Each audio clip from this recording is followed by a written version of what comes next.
Live and in person, sort of. We're going to do properties of logs, expanding, contracting, and then doing some pretty cool solving equations. So here we go. X cubed times root x plus 1 over x minus 2 squared. And I want to expand that into 3, 4, 5, however many logs it takes. So division, that is the quotient property. So I'm going to have, I forgot the word log here. That's kind of important, huh? I kind of forgot the word log. Slightly important. Okay, so this is the log of x cubed root x plus 1. I always do the quotient property first, minus the log of x minus 2 quantity squared. It's much easier if you do the quotient property, divide arguments, subtract logs. Divide arguments, subtract logs. This is a product, so this is going to become the log of x cubed plus the log of root x plus 1 minus, I'm going to bring the 2 in front using the power property, so minus 2 times the log of x minus 2. This is again the power property, 3 comes in front. X plus 1, root x plus 1 is the same thing as x plus 1 to the 1/2 power. So the 1/2 comes in front, becomes a coefficient.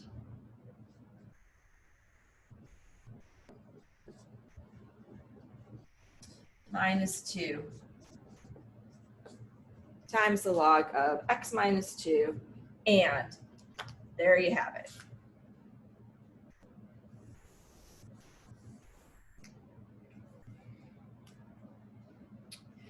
Okay, let's do a contraction. So other way around, I'm going to give you a log that is, 4 or 5 logs long, and we're going to contract that into a single log.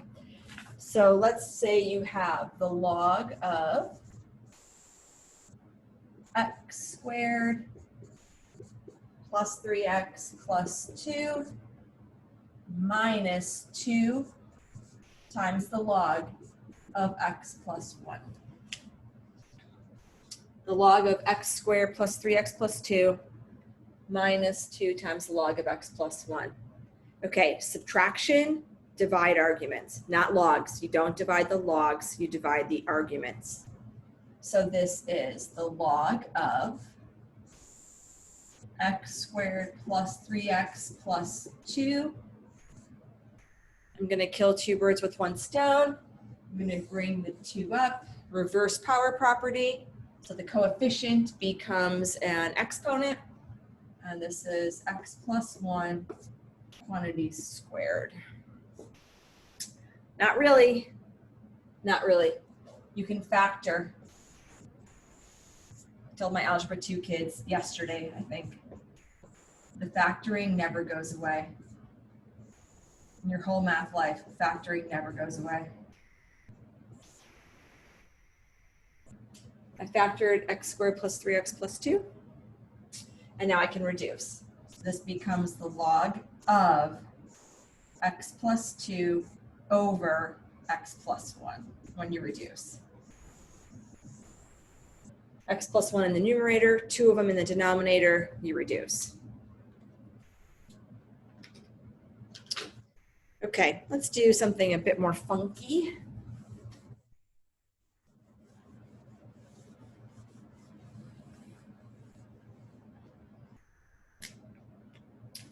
Okay, let's say you have the natural log of y squared is equal to the natural log of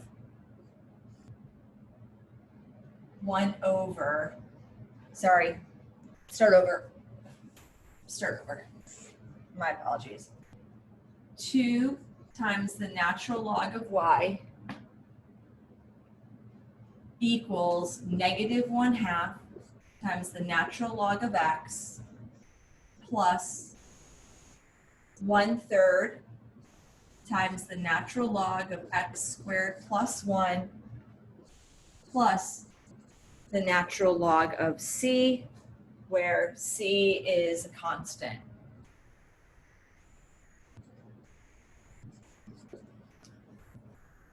And I want you to solve for Y. I want to solve for Y. Okay, this becomes, bring the 2 up. This becomes the natural log of y squared.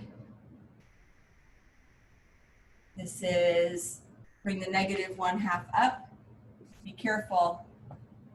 X to the 1/2 is the square root of x. So x to the negative 1/2 is 1 over root x.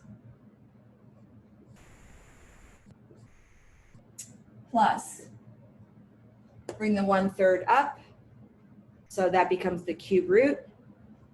So this is the natural log of, I'm going to write it as the cube root. If you want to leave it as the 1/3 power, feel free. Plus the natural log of some constant C. Let's contract all this together. So this becomes the natural log of, add logs, multiply arguments, add logs, multiply arguments. So this becomes cube root of x squared plus 1, the C in front, over root x. Multiply, I put the C in front. When you multiply 1 over root x times this mess right here, the root x goes in the denominator. And that equals the natural log of y squared.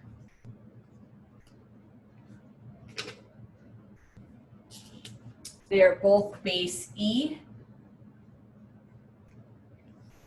So we have equal base, equal exponents. Well, with logs, we have equal base, equal arguments. So exponents, we have equal base, equal exponents. And now we have equal base, equal arguments. So this becomes y squared equals C times, I'm going to change that back from a root to a power.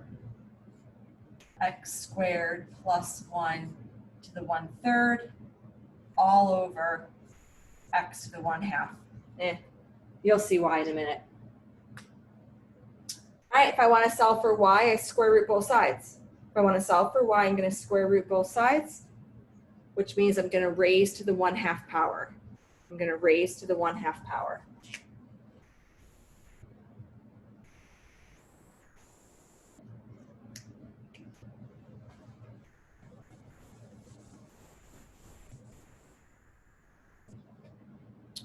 Okay, so this becomes C to the 1/2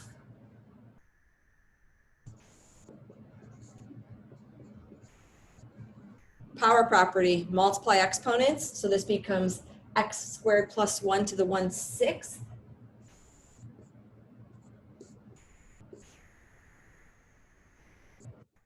over x to the 1/2 is x to the 1/4.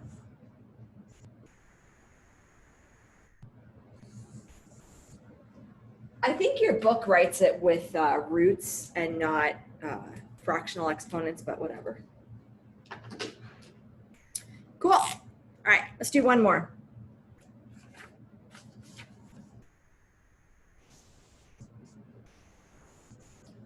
Given the f of x equals the log base a of x, show that the f of x, and they say alpha, you can use alpha. Alpha is Greek, looks like the sideways fish, sort of, depending on how you make it. You should have seen alpha last year in Algebra 2 Honors. And we want to show that this equals alpha times the f of x. Okay. So I want to find the f of x to the alpha. So all the x's come out and x to the alpha goes in. So the f of x to the alpha, take out x, put in x to the alpha power.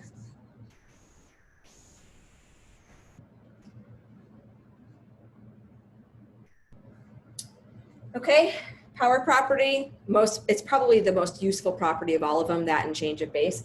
Bring the alpha in front, power property, make it a coefficient.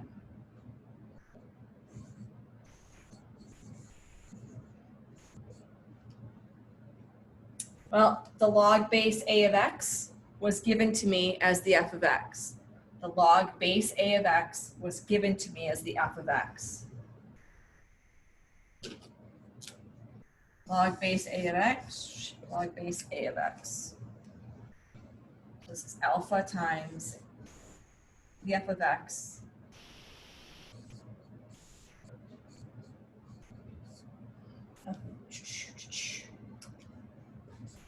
Cha-ching. All right, so I'll get your vote how you thought this went with me at the board instead of me at the piece of paper, but I feel like it's more interactive. So, all right, you guys,